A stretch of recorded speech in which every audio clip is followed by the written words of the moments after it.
नमस्कार, स्वागत है आप सभी का जनसत्य न्यूज पर। मैं हूं आपके साथ अनु सिंह।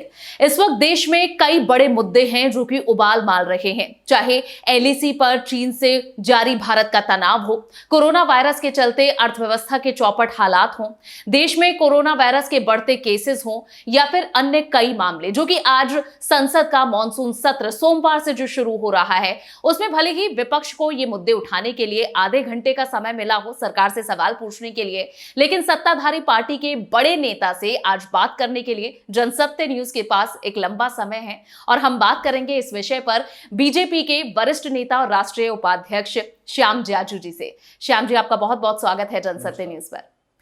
श्याम जी, एक विकासशील देश के मुद्दे, उसकी स्थिति के बारे में काफी कुछ बयां करते हैं। भारत के अंदर जो इस वक्त बड़े मुद्दे छाए हुए हैं उससे देश की स्थिति को कैसे आंका जाए? ऐसा है, कोरोना जैसा संक्रमण काल पूरे विश्व में संकट है। भारत जैसे इतने बड़े पॉपुलेशन वाले देश के लिए तो ये बड़ा चैलेंज है। इस चैलेंज की भी स्थिति में देश के प्रधानमंत्री नरेंद्र मोदी जी के नेतृत्व में देश ने जिस प्रकार के फेस किया है, देश आगे बढ़ रहा है और इसकी कम से कम हानि इस देश को हो रही है। मुझे ऐसा लगता है कि कोई भी विश्व में इसको लोग अप्रिशिएट कर रहे हैं। जिस देश के पास कोई इंफ्रास्ट्रक्चर नहीं था, वैसे भी 70 साल बाद भी इस देश का हेल्थ इंफ्रास्ट्रक्चर बहुत वीक था, ये तो हमें मान्य करना पड़ेगा। इसके आधार पर जहां वेंटिलेटर नहीं बन रहा था, मास्क नहीं बन रहा था, यहाँ हॉस्पिटल की कमी थी, ये सब बातों को ध्यान में लेते हुए भी इस देश ने जिस प्रकार का उसको रास्ता निकाला है, मुझे लगता है कि मोदी जी का काम ये अभिनंदनीय है जी। और यही मुद्दे हैं जो कि मॉनसून सत्र शुरू होने पर विपक्ष उठा रहा है। विपक्ष जिन तरीकों से इन मुद्दों को ले रहा है, एक तरफ प्रधानमंत्री मोदी ने भी चाइना के मुद्दे पर कहा है कि हम सब एकजुट होकर आगे बढ़ें और एक साथ एकता दिखाते हुए देश इस संकट की स्थिति से उभरे, और भी बाकी जो विषय हैं उन्हें लेकर विपक्ष की भूमिका को आप कैसे देख रहे हैं संसद में, जो कि मॉनसून सत्र के दौरान दिख रही है? ऐसा है, चाइना से बॉर्डर पर जिस प्रकार का संघर्ष चल रहा है, तनाव की स्थिति है, ऐसा जब जब देश पर ऐसा संकट आता है तो पूरा देश एक होकर लड़ने की इस देश की परिपाटी रही है। अटल जी ने यही कहा था कि हम जब किसी शत्रु से संघर्ष करना है तो हम वयम एकाधिकम शतम, हम 105 है, हम 100 पांडव और 5 कौरव नहीं है। ये जो फिलॉसफी है, मुझे लगता है कि जब देश के बाहर देश में राजनीति चलेगी, कुर्सी के लिए लड़ाई चलेगी, पॉलिटिक्स में हर एक का अपना डिसएग्री होना मंजूर है, पर जब विदेश से लड़ाई हो रही है, चाइना जैसा देश आक्रमण कर रहा है, हमारी बॉर्डर इंक्रोच करने की कोशिश कर रहा है, तो इस टाइम पे तो पूरे सब लोगों ने, देश की सभी शक्तियों ने एकत्रित आकर उससे सामना करना चाहिए। वही अपेक्षा नरेंद्र मोदी जी ने व्यक्त की है। इसके पहले भी उन्होंने ऑल पार्टी मीटिंग की, अपनी भूमिका स्पष्ट की और जिस दमखम से चाइना को उन्होंने जवाब दिया है तो पूरे विश्व इसको अप्रिशिएट कर रहा है। जी श्याम जी, एक तरफ राहुल गांधी हैं जो कि लगातार ये सवाल उठाते हैं कि प्रधानमंत्री मोदी ने कहा था कि ना चाइना की तरफ से 1 इंच जमीन ली गई है और ना भारत ने उसे दी है, भारत उसका मुंहतोड़ जवाब दे रहा है। तो अभी भी हम क्यों ऐसा सुन रहे हैं कि पिछले 45 सालों में जो नहीं हुआ सीमा पर, एलएसी पर, वो अब हो रहा है? इसका क्या जवाब है? ऐसा है, इसके पहले चाइना का जैसे 20 किलोमीटर हमारे देश के बॉर्डर में अतिक्रमण हुआ तो जब कॉम्प्रोमाइज हो जाता था तो वो 5-7 किलोमीटर पीछे चले जाते थे, पर 10-15 किलोमीटर उनका इंक्रोचमेंट कायम रहता था। इस बार पहली बार देश की बॉर्डर पर खड़े रहकर हमारे जवानों ने ये कहा है कि आपको पीछे जाना है, हमें नहीं जाना, ये हमारी भूमि है, हम यहाँ खड़े रहेंगे, हम पीछे जाने का सवाल ही नहीं उठता। जब तक आप ये बॉर्डर आपकी क्रॉस करके नहीं जाओगे, हम वहाँ तैनात रहेंगे। इस प्रकार की बात हमने की। पूरे विश्व में हमने जो रणनीति बनाई, चाइना से जितने देशों की बॉर्डर लग रही है, सभी देशों ने उन पर प्रेशर लाया और विश्व के राजनीति कूटनीति में भी हम सक्सेस रहे। और इसका ही कारण है जब चाइना के प्रधानमंत्री को पहली बार डिफेंस में आकर यह बोलना पड़ रहा है कि भाई साहब, लड़ाई मैप की नहीं है, लड़ाई ऐप की नहीं थी, आप मैप की लड़ाई थी, आप ऐप क्यों कैंसिल कर रहे हैं? तो इतना दमखम से जवाब तो देश के प्रधानमंत्री जी ने दिया ही है। जी, चाहे भारत जवाब दे रहा है, चाइना और भारत के आज रिश्ते कैसे हैं? ऐसा है, चाइना की ये स्टाइल, ये पॉलिसी और इस प्रकार का व्यवहार, ये कोई नई बात नहीं है। बॉर्डर को एनक्रोचमेंट करना, दूसरे देशों की सीमाओं को उल्लंघन करना, ये आज तक की उनकी परंपरा रही है। पर पहली बार देश ने, फिर वो राफेल विमान आने के बाद हो, रशिया से हमारे देश के संरक्षण मंत्री का जाने के विषय हो, विश्व की मदद इस विषय में लेने की बात हो और चाइना को दो टूक जवाब देने की बात हो। चाइना के सभी ठेकेदारों को हमारे देश में कोटेशन में हमने कैंसिल किया, हमने ऐप कैंसिल किए। इतना बड़ा कंज्यूमर वाला देश है चाइना के लिए भारत, उसको भी हमने दो टूक जवाब दे दिया कि हम इस प्रकार की बात बर्दाश्त नहीं करेंगे। मुझे लगता है कि चाइना को भी अपनी जगह पे सोचना पड़ेगा। जी, लेकिन सवाल विपक्ष ये उठाता है, सिर्फ ऐप बैन करने से क्या चाइना को सबक मिल जाएगा? उनके 7 दिन के अंदर 6,000 करोड़ के ठेके कैंसिल कर दिए सरकार ने। पूरे देश में सर्कुलर निकाला कि चाइना के लोग कहीं भी यहाँ पार्टिसिपेट नहीं करेंगे।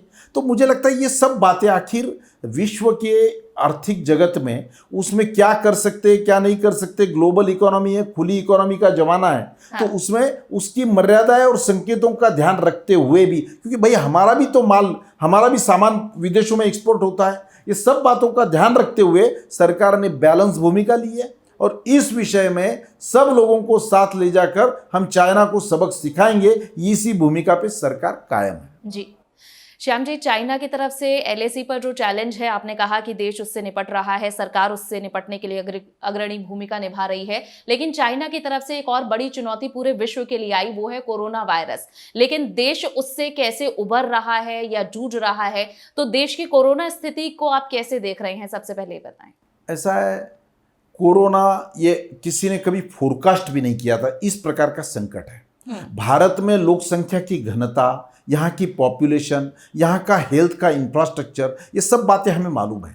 देश के इतने प्राइमरी हेल्थ सेंटर है जहाँ एक डॉक्टर भी आज नहीं है। इस प्रकार की स्थितियों से देश जिस प्रकार से गुजर रहा है, और इस देश ने हाइड्रोक्सीक्लोरोक्विन जैसी दवा हमारे देश को जितनी आवश्यक है उतनी रखकर पूरे देशों में हमने सप्लाई की और इसका 1 रुपया भी नहीं लिया।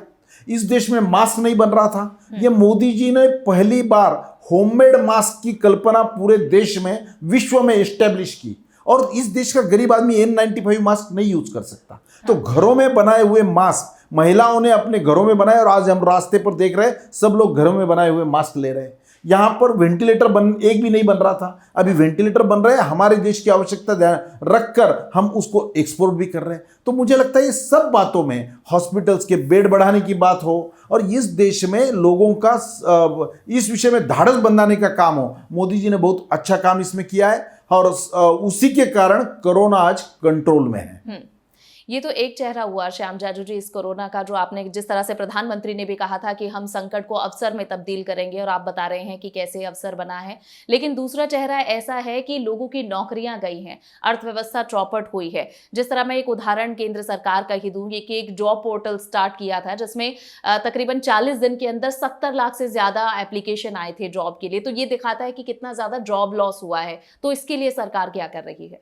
इन दिनों में ये तो मैं मान्य करता हूं कि इनसिक्योरिटी होने के कारण लोगों शहरों से अपने अपने गांव में जाने की लोगों ने सोची, लोग अपने अपने मूल प्रदेश में जा रहे हैं। मैं उत्तराखंड का प्रभारी हूं, मैं देख रहा हूं कि उत्तराखंड के लोग सब देश के सभी प्रदेशों में हैं, सब लोग अपने अपने गांव की ओर मार्गक्रमण कर रहे हैं। शुरू में तो सरकार ने उनको अपनी जगह पर रोकने की कोशिश की, पर तो भी लोग अगर जो जा रहे हैं तो इससे माइग्रेटेड लेबर्स को अपने गांव में भी राशन मिले, फ्री का राशन भी उनको मिले। 1 नेशन 1 राशन हमारी सरकार ने किया।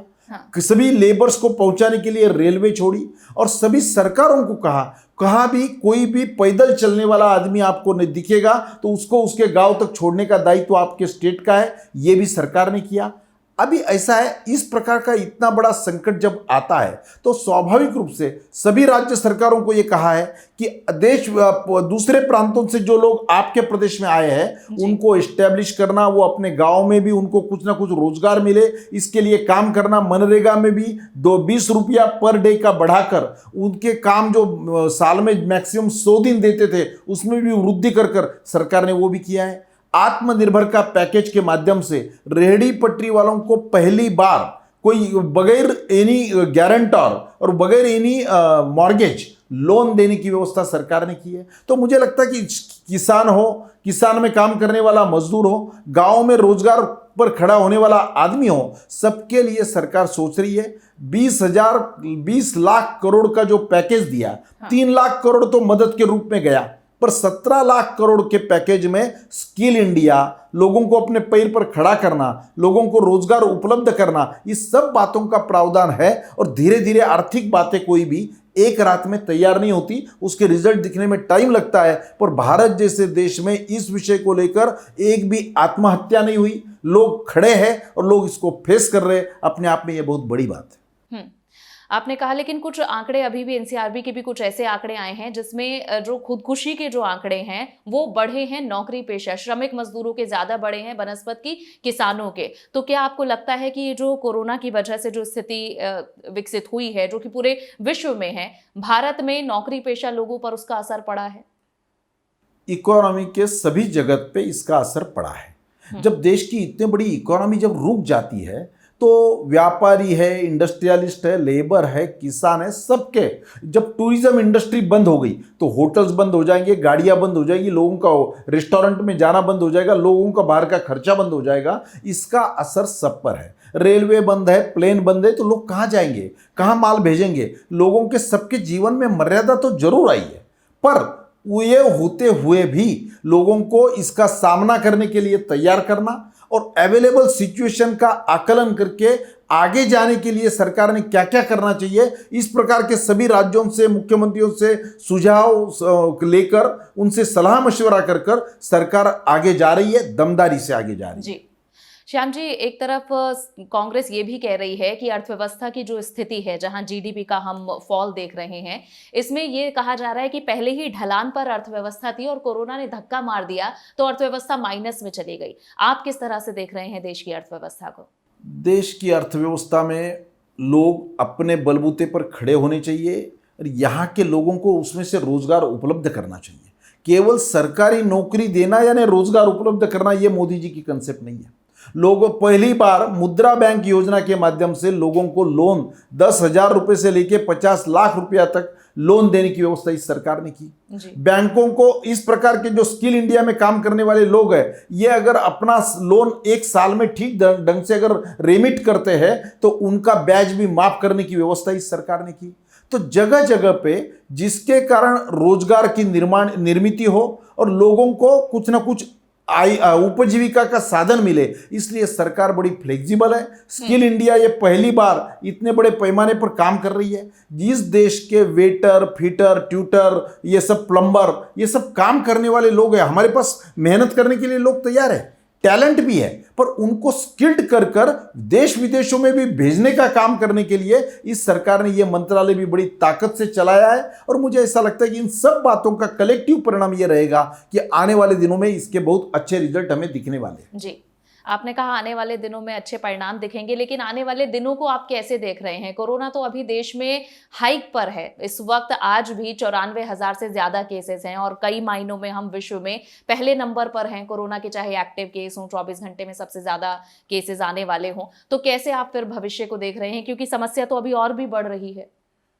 इसमें हेल्थ वाइज जितने वेंटिलेटर वाले बेड्स अवेलेबल करना, आईसीयू के बेड्स अवेलेबल करना, स्पेशली इसके लिए डिवोटेड इस प्रकार के अस्पतालों का निर्माण करना, देश में मास्क का सप्लाई करना, और ये सब जो दवाएं हैं जिसका प्रयोग चल रहा है, इन सब बातों को सरकार ने बढ़ावा दिया है। अब ये काम ऐसा है कि जिसका लोगों ने कभी फोरकास्ट नहीं किया था। जब तक वैक्सीन नहीं आती, इसका परमानेंट इलाज नहीं है, तो लोगों को अनुशासित करना, लोगों को मास्क लगाकर व्यवहार में उतारना और जनजीवन सुरक्षित करना, इसमें देश ने अपना रोल किया है। मुझे लगता है कि आने वाले दिनों में सब लोगों को मिलकर इससे संघर्ष करना पड़ेगा और इससे रास्ता जरूर निकलेगा। जी, लेकिन सरकार इसके लिए क्या कर रही है? जो अभी केसेस बढ़ रहे हैं उसके लिए सरकार आज जहां मॉनसून सत्र जो शुरू हुआ है उसमें हर्षवर्धन स्वास्थ्य मंत्री, उनकी तरफ से भी बयान दिया गया। उन्होंने बताया कि जो जो तैयारियां की जा रही हैं वो जैसे आप बता रहे हैं वही जानकारी वे भी दे रहे हैं। तो क्या तैयारी है? कोरोना के केस अगर ऐसे ही बढ़ते हैं तो सरकार की क्या तैयारी है? सभी जगह पे हमारे, जैसे मैं दिल्ली के एमसीडी का कह सकता हूं आपको, एमसीडी ने अपने स्पेशल कोविड सेंटर बनाए हैं। कई सार्वजनिक संस्थाएं आगे आई है, अपने हॉल्स उन्होंने अवेलेबल किए, अपने बैंकेट हॉल अवेलेबल किए कि अगर ऐसा होता है कि अस्पतालों के बेड कम पड़ रहे हैं तो लोग सामने आने को तैयार है। दिल्ली में अमित शाह जी के नेतृत्व में जिस प्रकार की कमांड आपने हाथ में ली, और हम देख रहे राधा स्वामी सत्संग के जगह पे 10,000 बेड का स्पेशली कोविड के लिए डिवोटेड इस प्रकार का अस्पताल वहां पर बना है, तो मुझे ऐसा लगता है कि समाज भी इसको रिस्पॉन्ड कर रहा है, समाज ने ये एक्सेप्ट किया। अब जब हम इस पर दूसरा रास्ता निकाल नहीं सकते और सब लोगों को मिलकर ही ये रास्ता निकालना है, तो समाज भी आगे आ रहा है, अलग अलग एनजीओज भी आगे आ रही है, और सब पॉलिटिकल पार्टीज को भी इस विषय को ध्यान में लेकर इस विषय की राजनीति करना छोड़ देना चाहिए। इस विषय में सरकार की प्रामाणिकता, ट्रांसपेरेंसी और एफिशिएंसी, इस पर लोगों को रिस्पॉन्ड करके इसमें अपना हाथ बटाना चाहिए और इस संकट का ग्रेविटी कम करनी चाहिए। जी, आपने दिल्ली का जिक्र किया, और दिल्ली देश की राजधानी है जहां पहले एक तरफ 600 के तकरीबन केसेस आ गए थे, लेकिन आज 4,000 से ज्यादा केस हैं, एक्टिव केस जो 24 घंटे में आए हैं। तो दिल्ली सरकार के द्वारा जो कोरोना को नियंत्रित करने और उसे संभालने की जो स्थिति है, उसे आप कैसे आंकते हैं, उसे कैसे देखते हैं, कितनी खरी उतरी है इसमें दिल्ली सरकार? ये बड़ी दुर्दैव की बात है कि दिल्ली जैसे देश की राजधानी की जो शहर है, यहाँ के मुख्यमंत्री और यहाँ के सरकार ने बड़ा कैजुअल अप्रोच से इसको हैंडल किया। यहाँ के हमारे उप मुख्यमंत्री ने तो बोल दिया था कि 31 तारीख को 5.5 लाख लोग पेशेंट यहाँ दिल्ली में होंगे, रास्ते से लोग पेशेंट घूमेंगे, हमारे पास डॉक्टर नहीं है, नर्सेस नहीं है, अस्पताल नहीं रहेंगे, हम लोगों को रोक नहीं पाएंगे। इतनी भीषणता का जिन्होंने एक्सेप्ट करके व्यवहार किया पब्लिक डोमेन में, ये किसी को शोभा नहीं देता। सरकार का काम लोगों को डराने का नहीं है, लोगों को दहशत निर्माण करने का नहीं है, लोगों को रास्ता बताने का है, गाइड करने का है। पर जब इस प्रकार की सिचुएशन को ध्यान में लेते हुए अमित शाह जी ने नेतृत्व अपने हाथ में लिया, सभी अस्पतालों में वो गए और अवेलेबल सिचुएशन का आकलन करके सब उस पर डायरेक्टिव्स दिए, ऊपर से जो मदद करनी थी वो भी दी, और उसका परिणाम है आज दिल्ली कंट्रोल में है। दिल्ली की टेस्टिंग बढ़ी है, और टेस्टिंग बढ़ने से ये प्रॉपर दिल्ली का डेथ रेट भी कम हुआ है, पूरे देश का डेथ रेट वैसे कम है विश्व की तुलना में हमारा, और क्योर होकर बाहर जाने वालों की संख्या में भी अच्छी तरह से वृद्धि आई है। जी, इसके साथ ही क्योंकि जिस तरह आप सभी लोग कहते हैं और खुद प्रधानमंत्री भी कहते हैं कि हमें इस कोरोना काल में ही अब आगे बढ़ना होगा, और देश आगे भी बढ़ रहा है और बीजेपी भी आगे बढ़ रही है, जहां आपकी तैयारी भी हम बिहार विधानसभा चुनाव के लिए देख रहे हैं। ये जो तमाम मुद्दे हैं जिस पर अभी तक हमने चर्चा की है, क्या इन्हीं मुद्दों पर आप बिहार विधानसभा चुनाव में जा रहे हैं? ऐसा है, बिहार में भारतीय जनता पार्टी और नीतीश जी की ज्वाइंट सरकार है। गए 5 साल हमने बहुत अच्छा काम वहां करके दिखाया है। बिहार में सबसे ज्यादा पूरे देश से माइग्रेटेड लेबर वापस बिहार में गए हैं। उनका भी बहुत बड़ा असर इस चुनाव में होने वाला है।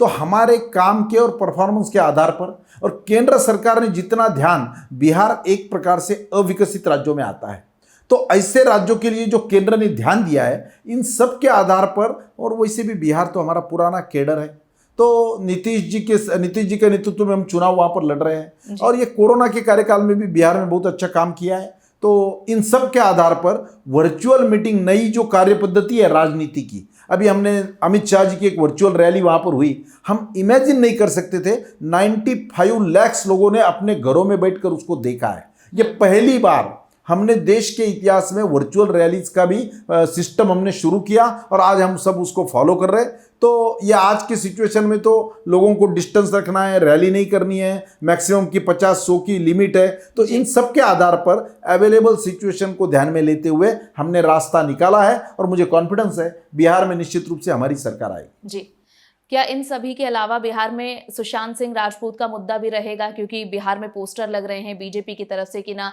भूलेंगे ना भूलने देंगे, तो क्या ये भी एक मुद्दा है? सुशांत सिंह राजपूत की जिस प्रकार की डेथ हुई है, देश की एक विडंबना है। कोई भी प्रदेश का आदमी कहीं भी रहे, पर उसको इस प्रकार से अपना जीवन से मुक्त होना पड़े, ये कोई अच्छी बात नहीं है। और उसके आधार पे जिस राज्य में वो रहता था, वहाँ की कानून व्यवस्था, वहाँ की सिचुएशंस, और जो बातें हर रोज सामने आ रही है, विचार करने लायक है। स्वाभाविक रूप से बिहार का आदमी सेंटिमेंटल होता है, विचार करता है, उनके लिए ये विषय चर्चा का है, और इसकी राजनीति में आज बहुत ज़्यादा चर्चा हो भी रही है। जी, चलिए मैं आगे बढ़ूं, और क्योंकि हम कोरोना की बात कर रहे थे और देश के लिए शायद सबसे बड़ा संकट इस वक्त यही है, आप किस तरह के दुष्परिणाम देखते हैं कोरोना संक्रमण के देश पर? ऐसा कोरोना के कारण इस देश की जो प्रगति की रफ्तार चल रही थी, पूरे विश्व में हमारी क्रेडिबिलिटी बढ़ी थी, ईज ऑफ डूइंग बिजनेस में हमारा नंबर ऊपर आया था, विदेश से उद्योग आने को तैयार थे, आज भी आ रहे हैं। आज भी चाइना से वाइंड अप होकर जो लोग आ रहे हैं उनके लिए एक अल्टरनेट के रूप में भारत एक समर्थ और सशक्त पर्याय के रूप में आज खड़ा है। तो ये सब बातें हैं, पर इस देश को जितना बड़ा झटका लगा है तो मुझे ऐसा लगता है कि इस झटके से भी बाहर आने की क्षमता दमखम से निर्णय लेने वाले नरेंद्र मोदी जी की है, उनके टीम की है। इन सब बाहर के आए हुए लोगों का हम स्वागत करेंगे और यहाँ का रोजगार बढ़ेगा, यहाँ का इंफ्रास्ट्रक्चर बढ़ेगा, यहाँ आत्मनिर्भर भारत बनने की दिशा में फिर वो गांव का किसान हो, गांव का लेबर हो, इन सब की तरक्की उसमें होगी। इस प्रकार का प्लान, इस प्रकार की योजना सरकार बना रही है और सरकार उसमें आगे बढ़ रही है। जी, आपने कहा कि कई इंडस्ट्रीज हैं जो कि चाइना को छोड़कर भारत देश में आ रही हैं। हाल ही में मूडीज की तरफ से जो रेटिंग इशू की गई है उसमें 11.5 की कटौती है भारत की रेटिंग में। तो आप इससे देखते हैं कि इन्वेस्टमेंट आने में और कंपनियों को भारत में आने में क्या कोई दिक्कत होगी? इन रेटिंग्स का कितना असर होगा? ऐसा है ना, देश का नेतृत्व कौन कर रहा है, उनका डिसीजन मेकिंग कैसे है, उनकी कार्यक्षमता क्या है और देश का माहौल क्या है। गए 5-7 वर्षों में देश में एक भी दंगा फसाद नहीं हुआ। देश अमन शांति के रास्ते पर आगे जा रहा है। देश के इंफ्रास्ट्रक्चर में इतने बड़े पैमाने पर वृद्धि हुई है। देहातों का भी आगे ले जाकर स्मार्ट सिटी की भी योजना कार्यान्वित हो रही है और सरकार ज़्यादा से ज़्यादा लोगों को रोजगार देने में कैसे सरकार का माइंड अप्लाई हो रहा है, ये सब देश विदेशों में देखा जा रहा है। इसलिए हमारी विश्वासार्हता इसलिए बढ़ी है, क्रेडिबिलिटी इसलिए बढ़ी है, इसलिए लोग हमारे पास आना चाह रहे हैं। भारत एक अच्छा इन्वेस्टमेंट का पोटेंशियल रहने वाला देश है। हमारे पास आईटी सेक्टर में काम करने वाला टैलेंट है जो आज के समय की पुकार है। इन सब की पूर्तता करने की क्षमता हमारे देश की है, इसलिए मेरे मन में डाउट नहीं है, भारत का फ्यूचर ब्राइट है। जी, और क्योंकि हम दुष्परिणामों की बात कर रहे थे, हमने आर्थिक क्षेत्र की बात की है, लेकिन समाज में भी क्या आपको लगता है कि इसके कुछ दुष्परिणाम हैं? ऐसा है ना, ये तो समाज में लोगों की जो मानसिकता है उसको, ये जैसे 100 साल पहले इस प्रकार की महामारी आई थी, ये महामारी जिसके रोज का मृत्यु दर इतने ज़्यादा है, सीनियर सिटीजन के लिए विषय ऐसा हो रहा है और लोगों के पास रहने के लिए, जब लॉकडाउन पीरियड में हम देख रहे थे एक घर में आदमी रह नहीं सकता, वो घर में कैसे बिताएगा। ऐसे सब सिचुएशन से भी रास्ता निकालना, और इतना बड़े देश ऑस्ट्रेलिया में बोलते समय नरेंद्र मोदी जी ने एक बार कहा था, ऑस्ट्रेलिया की जितनी लोक संख्या है उतनी लोक संख्या हमारे यहाँ रेलवे में बैठी मिलती है। इतनी बड़ी लोक संख्या जिनकी है, उनको इस संकट से निकालना अपने आप में बड़ा चैलेंज था और वो इस सरकार ने बड़े एफिशिएंटली करके दिखाया है। जी, और क्योंकि हम चैलेंजेस की बात कर रहे हैं तो श्याम जी, क्योंकि लोगों की नौकरियां गई हैं, आर्थिक संकट लोगों के ऊपर आया है, तो ऐसे में ये भी देखा जा रहा है कि अपराध जगत काफी फला फूला है, बहुत ज्यादा क्राइम के केसेस भी राज्यों में बढ़ गए हैं। तो उसके लिए क्या करने वाली है सरकार? ऐसा है, कानून का विषय तो कानून के अपराध वगैरह ये विषय राज्य सरकार के होते हैं, पर तो भी इतनी बड़ी सिचुएशन, इतना बड़ा अपघात, एक्सीडेंट होने के बाद भी जिस प्रकार से लोगों अपेक्षा कर रहे थे इतनी वृद्धि इसकी नहीं हो रही है। और हमारे तो कई राज्यों ने इस पर मिसाल पेश की है। उत्तर प्रदेश जैसा इतना बड़ा देश, इतना बड़ा प्रदेश, वहाँ पर कानून व्यवस्था बिल्कुल कंट्रोल में है। कई पैमाने पे हम, ये तो अपरिहार्यता है कि इस प्रकार की कोई बातों में वृद्धि हुई है, तो भी केंद्र का भी ध्यान है और राज्य सरकारों को भी आदेश दिए गए हैं कि ज़्यादा से ज़्यादा लोगों को राशन देना चाहिए, लोगों को रोज का जीवन की व्यवस्था होनी चाहिए। अलग अलग एनजीओज भी आगे आई है और हमारे कार्यकर्ताओं ने भी राज किसका है ये ना देखते हुए रास्ते पर आकर हमने जिस प्रकार का हाथ बटाया है, लोगों को मास्क वितरण किया है, काढ़ा वितरण किया है, राशन बांटा है, कई जगह हमने भंडारे लगाए हैं। इसके कारण इस संकट की ग्रेविटी कम करने में हम यशस्वी हुए हैं।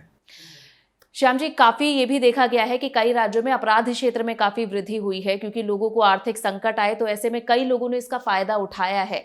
लेकिन सरकार इस पर क्या सोचती है, पार्टी इस पर कितनी सख्त है? उत्तर प्रदेश के पुलिस प्रशासन को जिस प्रकार से बख्शा गया है, उनको उनके हाथ में अधिकार दिए गए हैं और कोई भी कीमत पर कोई गुनहगार को बर्दाश्त नहीं किया जाएगा, ऐसा माहौल बनने से आज तो गुनहगार एक तो जेल में है या प्रदेश के बाहर है।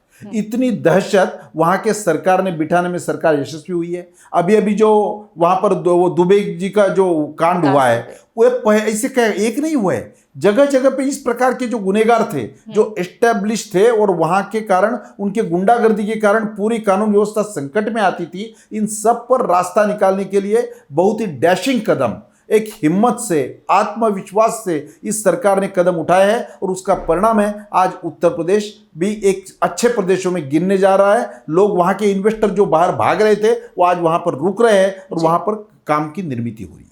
योगी जी वहाँ पर मुख्यमंत्री बनने के बाद सबसे पहला काम कुछ किया होगा तो इन वहाँ की जो गुंडागर्दी थी, वहाँ की जो अशांतता थी, इस प्रकार का अराष्ट्रीय माहौल जो वहाँ पर था उसको कंट्रोल करने का काम योगी जी ने किया।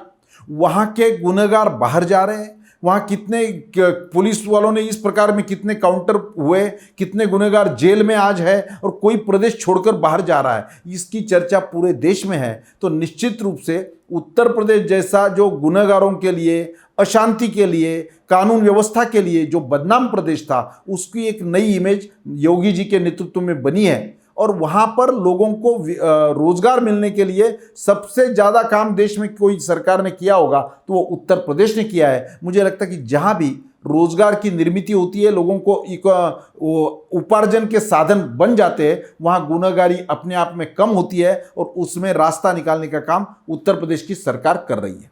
जी, तो क्या आप यहाँ पर संदेश देना चाहते हैं? देश के इन तमाम मुद्दों पर हमने बात की है, आप इतनी बड़ी पार्टी के, जो कि विश्व में सबसे बड़ी पार्टी है, उसके उपाध्यक्ष हैं और कुछ राज्यों के प्रभार आपके पास है, एक बड़ी जिम्मेदारी है, तो क्या आश्वासन आप यहाँ से देश की जनता को देना चाहते हैं? ये नरेंद्र मोदी जी की सरकार केवल रिचुअल बातें कर कर सरकार का टाइम पास करने वाली सरकार नहीं है। पहले बार 34 साल के बाद देश में नई शिक्षा नीति आ रही है, पूरा देश ने उसका स्वागत किया है। देश का इंफ्रास्ट्रक्चर बढ़ रहा है, देश की इमेज विश्व में एक नई इमेज बन रही है और एक शक्तिशाली देश के रूप में लोग भारत के पास देख रहे हैं और हमारे टैलेंट की कीमत हो रही है। हमने जो बातें एस्टेब्लिश की उसका भी लोग स्वागत कर रहे हैं। हमारा एक्सपोर्ट डे बाय डे बढ़ रहा है, इंपोर्ट कम करना चाहिए, स्वदेशी पर यह सरकार ध्यान दे रही है। चाइना के विषयों पे लोग बायकॉट कर रहे हैं। जवान के क्षेत्र में भी लोगों ने जिस प्रकार की हिम्मत देकर जो दो टूक जवाब दिया है, इसका भी लोगों के मन में एप्रिसिएशन है। अगर लोगों की जान बची तो जहान है, नहीं तो केवल क्या है। इसलिए इस सरकार ने जो बातें की है, मुझे लगता है कि इतने बड़े संकट काल में भी इस प्रकार देश को आगे ले जाना अपने आप में बड़ा चैलेंज था और देश की जनता ने मोदी जी पर भरोसा कर ये करके दिखाया है। देश उनके नेतृत्व में निश्चित रूप से आगे बढ़ेगा और हम सब लोग उसको सहयोग करेंगे, यही मेरी कल्पना है। जी, श्याम जी, बहुत बहुत शुक्रिया जनसत्य न्यूज से बात करने के लिए, समय हमें देने के लिए। तो ये थे बीजेपी के उपाध्यक्ष श्याम जाजू जी, जिन्होंने बताया है कि देश में समस्याएं बेशक काफी हों, लेकिन किस तरह से उनकी सरकार पूरे तरीके से देश की समस्याओं का समाधान ढूंढ रही है और उन पर कार्य कर रही है। फिलहाल के लिए बस इतना ही। नमस्कार।